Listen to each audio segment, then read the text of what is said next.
भिखारी आइल बा भिखारी ए बच्चा है, रुका रुका रुका। बच्चा तोहरे दुआरे झगड़ू बाबा है, कुछ लावा बेटवा। एहमन हमार कौन फायदा। तोहरे आखिर में साफ दिखत बा बच्चा, तू अपने माई बाप के नाम बहुत रोशन कर बा। नाम रोशन हमरे ऊपर तो 376 के 76 केस चलत बा।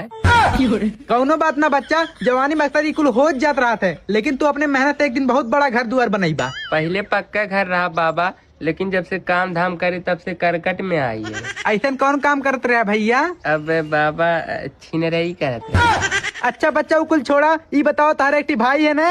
हाँ बाबा, तुम्हें कैसे मालूम। बाबा अंतर्यामी है, बाबा को सब पता है। तोर भाई एक दिन बहुत बड़ा काम करी। बाबा वो तो बहुत बड़ा काम कर दी है। कौन काम करिस बेटवा। 2 लड़के के माई लेके भाग गए।